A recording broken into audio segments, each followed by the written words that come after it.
off tank role, the solo line, and I think it makes a bit more sense that way as well because the other 4 members on that team have been playing together with the other guys for far longer than Judy has been with them. So yeah, that's usually right. you want the new guy in the solo lane, especially if you're not going to spam the Haka all day.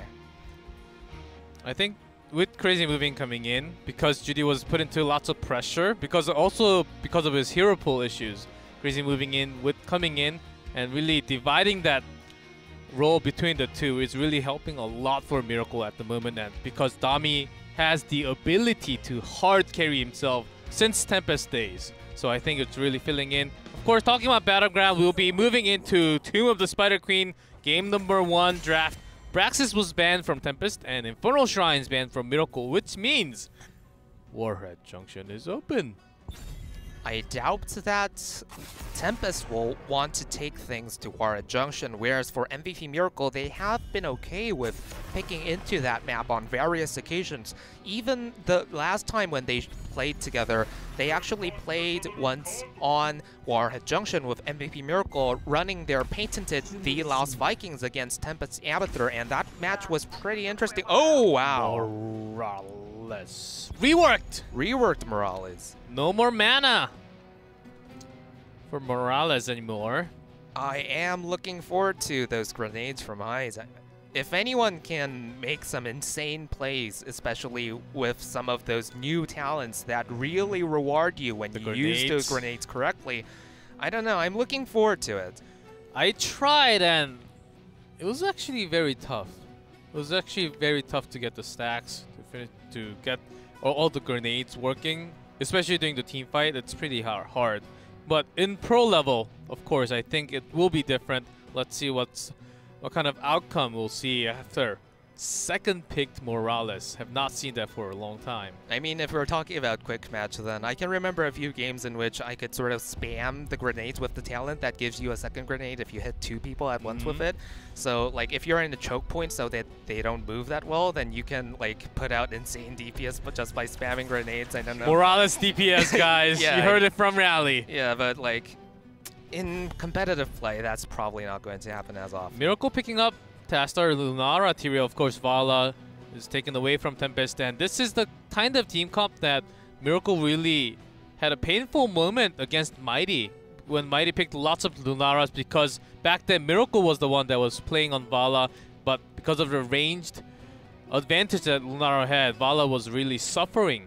But now they have it on their hands. Will this hurt Tempest? Will it actually hurt Morales?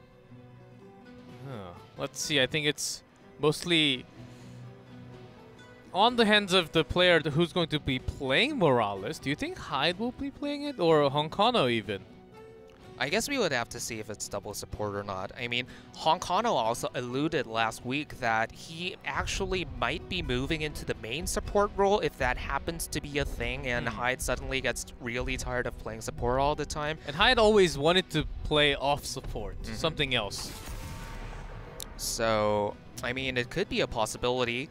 And I want to pick up on that point you made about MVP Miracle sort of adopting the Lunara after losing so heavily to Mighty with it, because overall, I think over the course of pretty much their entire history, MVP Miracle has, if you want to put it in a good way, very adaptive to what other teams used against them. And if you want to paint it in a negative light, then you would say that, you know, maybe they are swayed too much by what they lose to. That's why their drafts so often mirror MVP Black's drafts, because in the MVP sister team in-house scrims, they always get pummeled by Black. So they get under the impression that whatever Black plays must be really good. That's why sometimes they pull out compositions, heroes that don't necessarily work well for them. And that's right. They also do that with other teams as well. So this Lunara might be influenced somewhat by their loss to Mighty last week. We will have to see how the rest of the composition gets formed, of course. But Rehgar ban, interesting. Well, let's see. That's what you've been saying, as Miracle is more of a follower than a leader, and does not really fit their color. As when we talk about Blossom, they actually they were the followers in phase number 1, and now I think they really, especially with the team house practice, they really found their color. They're trying new things. I think they're leading on their own. I think if Miracle starts to doing that, I think it really started from Crazy moving into something like Tyrael. I think this can be a new start. Let's see if it works out for Miracle. Double support, it is for Tempest. Uther locked in already. Interesting choice of double support. I mean, a lot of pro players have been saying that the reworked Morales have been looking more like a double support than a solo support, but I didn't expect her to be paired up with Uther, but I guess it makes sense if you think about it from a sustained versus burst healing perspective. Well, let's see. Even Sonya picked up in the front line. So it's not all it's not hyper carry Vala, of course, as this is Spider Queens. You need that wave clear. You need that zoning also, and control of the map, and ETC was already banned. I wonder what Tempest picks up. If Miracle just takes Johanna away, that's also a possibility. I think they can also do hyper carry Lunara on the other side. A lot of things could be going in the minds of Miracle right now. Which support do they want to round out the double support is definitely a question. I mean, the most boring one would be Karazim. Oh, it happens, but Stitches, pretty interesting. As Judy, I think Judy loves to play on Stitches still, and I think that was one of the picks that he wanted to have. And as you called out, the boring one. Not just the boring one, but when you have a hyper carry, I think Karazim comes in super handy. You can still use the palm or 7-sided if the other side is very tanky. And also, you do tons of damage because you act kind of like a melee. You can harass and take aggros from the other side. So that Lunara will be taking less damage. I think Karazim is a very good support DPS in a way. Do you like Johanna more or Diablo more in this situation? I would go for Johanna here. And I also want to point out that, you know, if we look back at it historically, I know, like, Medic is a different Medic after her rework, but back in the days of TNL, when that team was a thing, Morales on Tomb of the Spider Queen was top tier. It was like tier 1 material, and I could definitely see things going in Tempest's favor if they can manage to do something close to that. And as we both expected, Johanna with the wave clear and the blind. Pretty nice pickup for Tempest to round out their draft. Yeah, I think they needed the wave clear and also some CC. I think that's a decent pick with all the damage that they can put out at the same time. Sonya will be with the Johanna in the front line doing the damage. Let's see if Miracle has what it takes. Expecting some crazy leaps out of H82 Sonya if he plays it. Let's see if we will see lots of leaps. Leaps actually available on both sides, Sonya and Lunara. Let's jump into game number 1. It will be Tomb of the Spider Queen, Tempest versus MVP Miracle.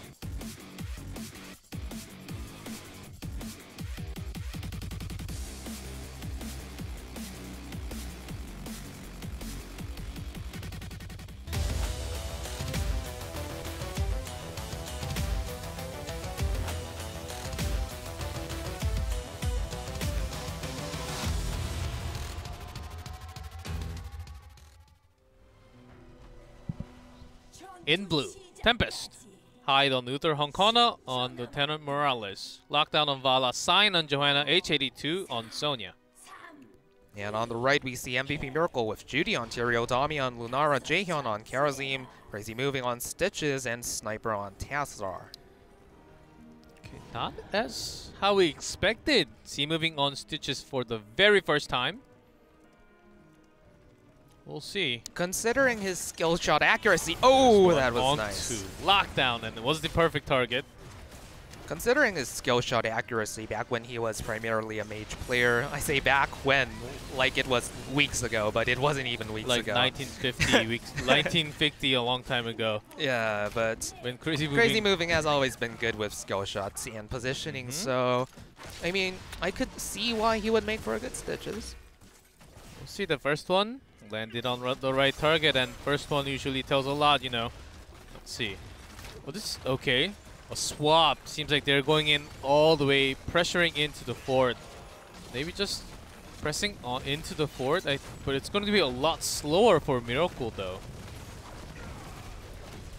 Not sure if this is the layout of the early game that Miracle envisioned, but so far, not too much of a difference. They won't mind it too much. Both sides just pushing forward with their double support side of the layups, so not too much going on here from both teams.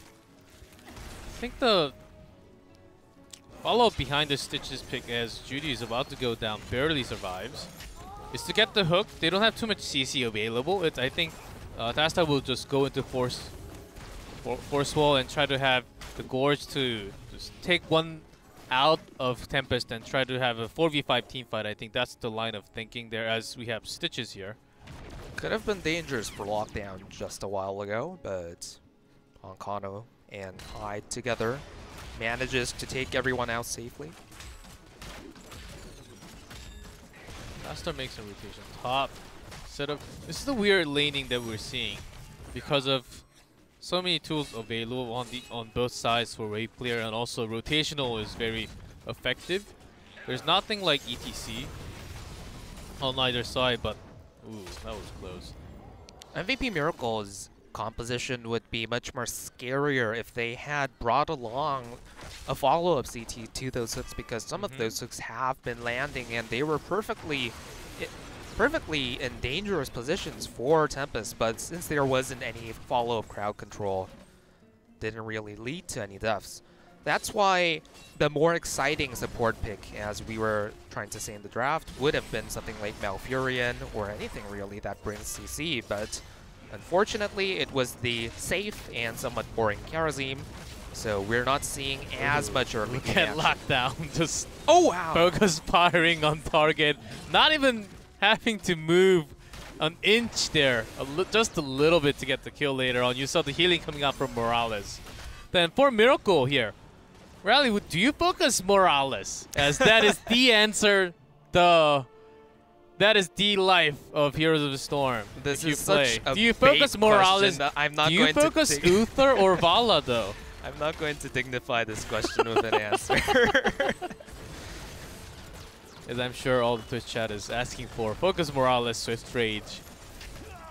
These hooks have been on point though. Yes. If only there had been something like Malfurion, right? These hooks aren't amounting to anything. I mean, they might start to amount to a lot of things once Stitches gets access to Gorge, assuming that he picks it. But before then, probably not. Or Force Wall. A lot of things could happen once they hit 10. I think with Stitches, unless that happens, I think they really have to wait until that moment to really bring in this power of Stitches. But before, I think Tempest will try to snowball as much as possible before that happens. So we'll see. There was already a first kill coming out from Lockdown. See, this Vala is just untouched. Even when hooked, she's not really scared at all.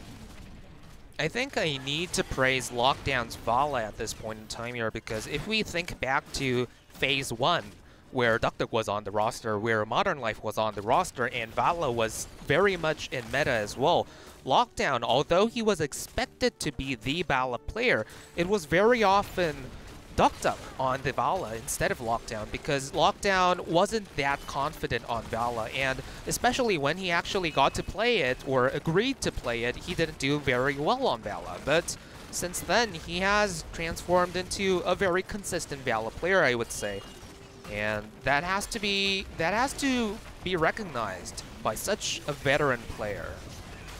Picking up a new hero like that. We'll see Lockdown so far with the double support with whoa, nice hooks coming out from Crazy Moving tonight. If when paired after 10, I think there will be kills.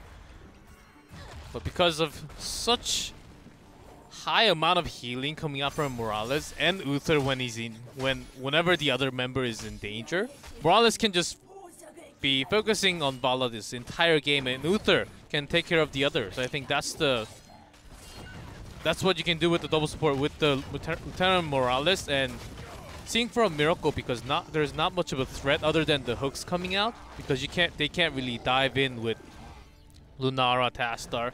Of course, maybe you can a little bit with Sanctification, but once you back out, there's not there's not a second dash that can happen coming out from Genji from the side or something. So I think Tempest is pretty safe in their back line. So to sum up what you're saying Morales is OP, right? When you have a comp like this on the other side, that's the thing. Ooh, Stim Drone. That's going to be one scary Vala. Or Sonya if you want to get crazy about it, I guess. Let's see, Miracle is still quite far away from level 10. They're trying to do some damage on the crazy moving, but it's not. Oh, a spicy grenade. Maybe it's enough damage. Well, it is now. I thought they needed a lot more damage at the moment. The grenade, of course, helped a lot. Pretty interesting decision from MVP Miracle, though. They weren't really respecting the level 10 power spike as much as they would have had it not been such a defensive double support composition, I would say. So I think they felt safe about extending a bit further than what they would usually do against the level 10 composition. But unfortunately, you know, Vala packs a lot of crowd control, and with that great nudge from the grenade, it was enough damage to take Stitches down. We'll see. Okay, of course, leave was even more expected because of Morales on the other side. I think you do need to. Ooh, never mind. It is Archon. Only Stitches left to select his heroic. No force wall and no seven-sided strike means that hooked targets will have even less value. There still is nothing to really use together with the hook. So I think Gorge is the last one available. Maybe he will just take Vile and he goes in. It is Vile coming out. 82 is very low in the front line, but Crazy Moving is alone. Archon doing tons of damage. See, again, there was a great hook onto Lockdown, but no pair up, and Judy's the first one to fall. Oh wow, nice Divine Shield. Perfectly timed, as Sonya was also trying to dive in. Okay, now with those hooks, if Lockdown was gorged, I think they could have had a comeback there, and Sign now dives in. Let's see how far they can make this push happen. The top where we has been pushing this entire time. Because this was such an important game for Miracle, and generally they haven't been too bad when it comes to drafting. I was giving them several minutes of doubt at least before criticizing their Stitches pickup, especially without a follow-up CC. Stitches Karazim in the last rotation of the draft. I was assuming that there would be a way to justify it later on in the game once they have access to their heroics, but what we see here is not a very compelling draft. They don't have Gorge, they don't have Force Wall, they don't have seven-sided strike. So what exactly is the Stitches for? They could have picked Johanna and used the blinds to counteract the Vala, right? They could have stayed ahead in the wave clear because the only good tanks with solid wave clear at that point in time was Stitches or Diablo, and both of them are slower than Johanna when it comes to wave clears. So, a lot of things to criticize here in the draft phase from Miracle, but definitely not counting them out yet because Lunara scales better into the late game, arguably. And also, Stitches packs a punch once his talents, his slam talents. Will do a lot more damage, a lot more poison later on. And I think bringing the slow at 16 will be the big tool. But can they survive until that moment? That's the big key. And Tempest will try to get the keep as they are pushing in. Tyrael still clearing the top lane as it is also pretty pressured. Let's see. Keeping the keep is the real thing. There's a good plan coming up from Lockdown. Focus firing on Vala, but Vala survives for this time, and Palm has to be used on the other side, actually. This really has to be that moment when you really realize that your draft was problematic, right? That was the perfect hook. That was supposed to be the game-turning hook. And had MVP Miracle picked any one of the three heroics that we mentioned, then that would have been a game changer, right?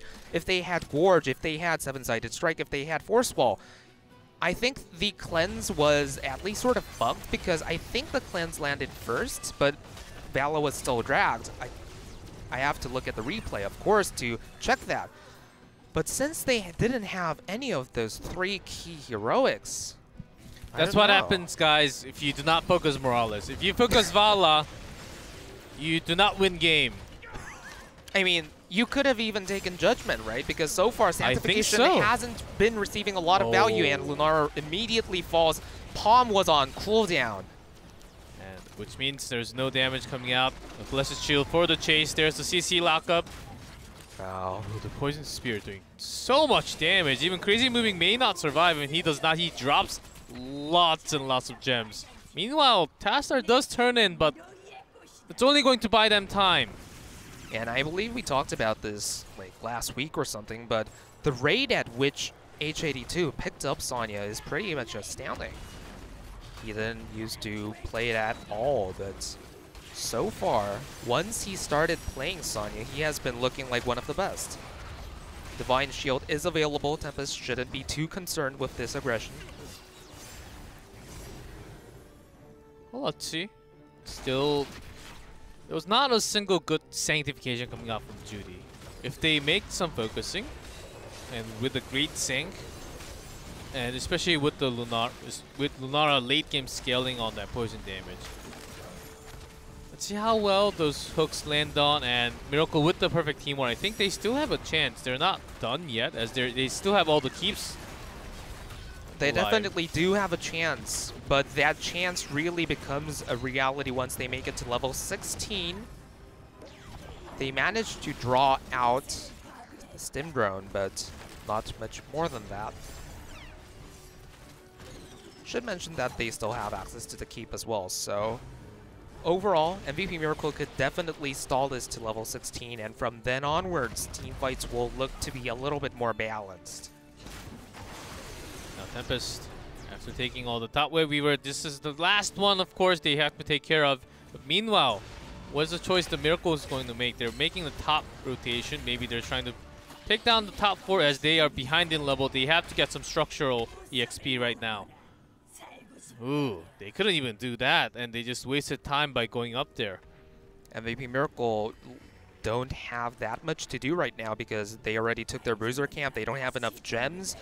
Only thing they have to do is to stall the turn-ins from Tempest, and if Tempest wants to do this slowly, then they could just take the bruiser camp first, or they could just try to turn it in the gems, and that's what exactly they do.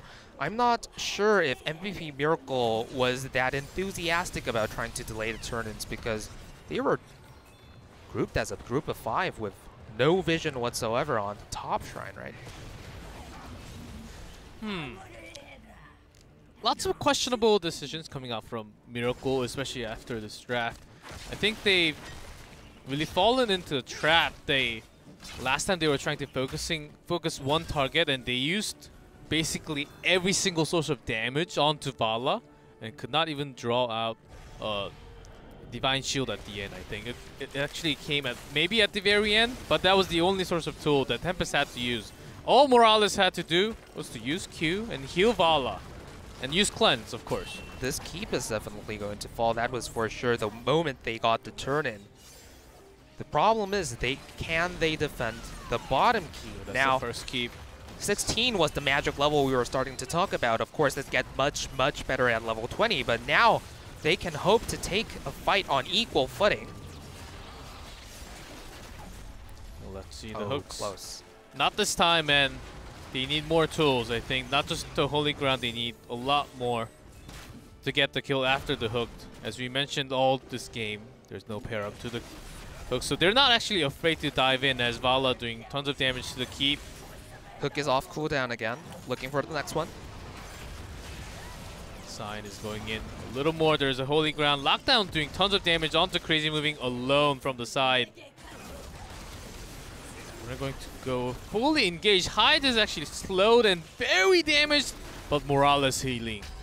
Oh wow, that was a nice hook. Clutch hook, but Sign actually wants to turn this around. Great sand coming out from Judy. This is the chase they want to make. Dami doing tons of damage. Johanna's first one to fall, and can they make it happen?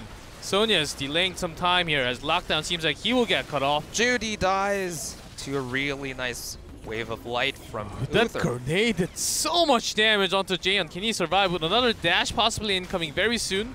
There it is. MVP Miracle won't be too sad about this fight, though. They got 2 heroes down for 1. They also managed to keep the bottom keep, so exactly what they wanted to do. Did he have movement on the palm? Or I guess he was just a little far away from Tyrael to actually have the palm. We'll have to take a... I'll have to go back and watch the VOD on that, but that was a great source of diving in coming out from Miracle. That sanctification was the best so far coming out from Judy. It was perfectly Even that was placed, not enough. Even that was not enough to chase the entire members of Tempest. But this is a start. This is a start. A keep down, but still can make a very good comeback. Tempest will be hitting 20 very soon. So Miracle, this is probably the last chance they are looking for. They want to push as max as possible. Possibly even try to get picks before Tempest hit 20. I'm sort of curious why MVP Miracle thought that they shouldn't take the Bruiser camp as well as the turn-ins. Generally, that's what you try to do at the same time, especially when the entire goal of this turn-in is to just get as close to level 20 as possible. Tempest has access to their level 20 heroes, so you can't really look for a fight here on the side of Miracle.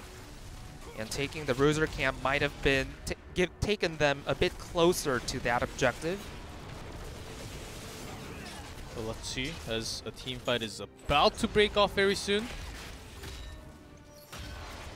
The bottom web weaver, it takes a long time, so instead, okay, hold on to the H82 dives in. There's a sanctification just whiffs on Judy himself alone. Johanna was very far away, but she is not now.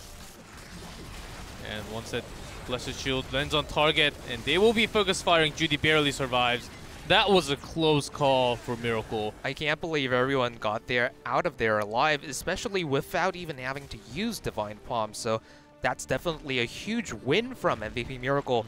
They didn't exactly kill any hero on the side of Tempest or anything, but absolutely huge moment for a Miracle, as that alone allows them to catch up massively in experience. That's exactly what they have to do. They have to soak in 420, and meanwhile the Weaver was pushing the max out of the bot lane, and soon when they win a team fight they can just straight go into the bot lane, try to take the keep or even the core once they have a entire team wipe. I think that's still a very good possibility that Miracle has right now. Well, this Weaver push will be insanely strong though.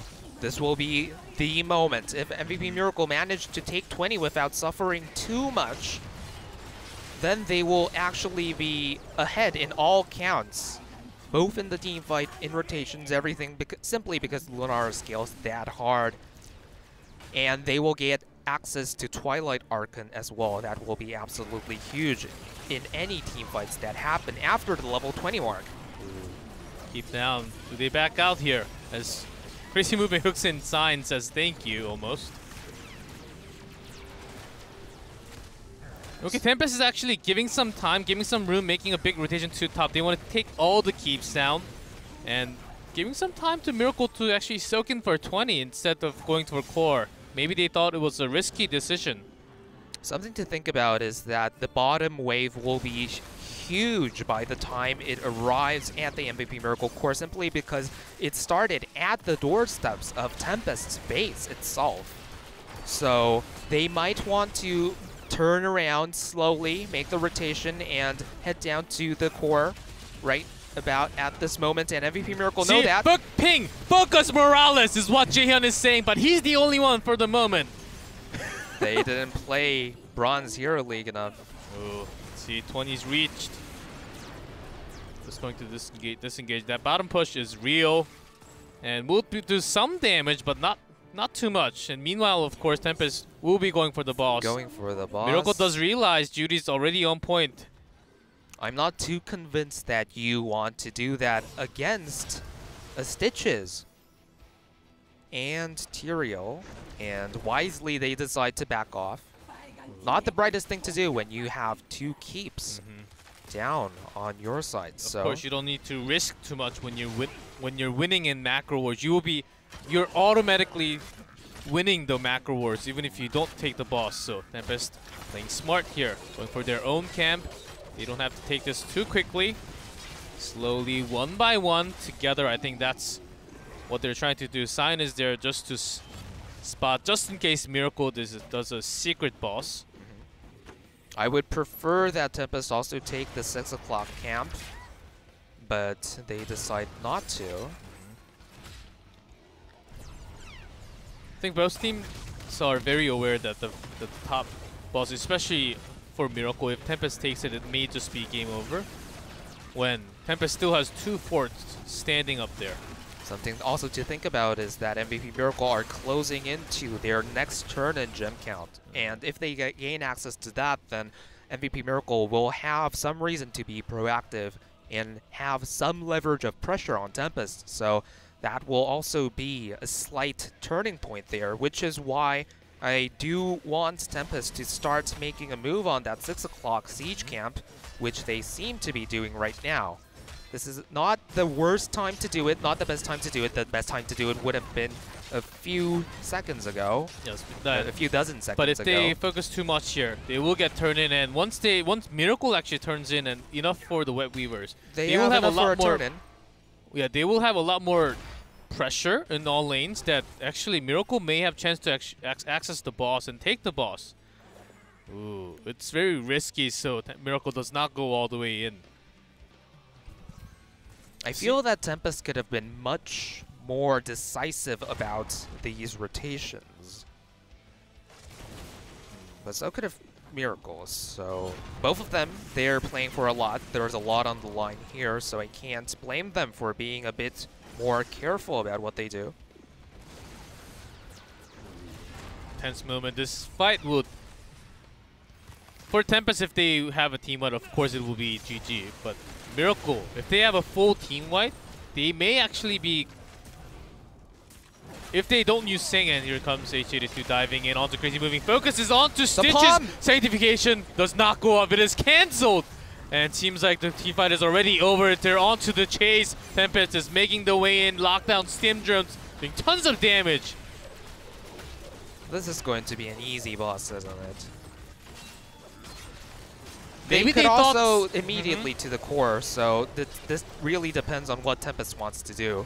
Maybe they thought Sank was just enough for the protection, as a protection to save Crazy Moving, but the palm was not even there. You can't afford to miss those palms at this point of the game, so unfortunate mechanical mishap happening right there. And seems like we're going to game number 2 very soon, as this core will be going down when you have Morales. The healing will come in. Sign is very low. It still has an indestructible. There's a sanctification now, but the I core believe is that's too low. Way too late. Core is going down 36 and 20, and that will be close to game. And Tempest takes game number 1. That was not the easiest game for both sides. That loss has to sting really for a Miracle, because despite having a very bad draft, let's just say it outright, before they hit the level 16 mark, they managed to make it to level 16 and start going toe-to-toe in these team fights. They finally were at a point where their composition was as scary as Tempest's. But then, after soldiering on so well for such a long game until the very late game, then especially after Tempest sort of messed up, they wasted both of their camps, right? They had the Bruiser camp, they had the Siege camp, but they didn't really make rotations crisp enough to abuse that and go for the boss. So Miracle was doing everything right despite having not the best early game, not the best early game draft, but then one missed palm seals the deal for Tempest. Just like that, they suddenly lose the game. I think if the palm connected maybe just 2 more times, yeah. I think they have a lot more room to come back, because their team fighting was not lost entirely because of that first kill, not just because of the palm, but if that palm connected a few more times, I think they could have turned things around, especially if Stitches was getting focused so many times, because Stitches, of course, does not have an escape, And if you waste a sync instead of when you're trying to dive in to do more damage because of that switches every single time, and then you cannot win a team fight, it makes it a lot harder. And Tempest, I think they made the right pressure onto right target. So what's picking Stitches and also Kerosene, I think they were really out, not really synchronized together. And of course, we keep on talking about the draft because I think they were not really the best pair, I would say, going into Spider Queens. But talking about the draft, we also have to sort of praise Tempest for taking on Morales so early in the draft and showing how exactly to use her. And perhaps things would have been different had Miracle went with another combination of heroes in their last rotation. But in this game, the combination of Uthre and Medic seemed very good. That's right. Lesson learned from game number 1, guys. Focus Morales was the answer. Okay? That's You're a right, tip guys. for all of us in Bronze to Gold Hero League, I guess.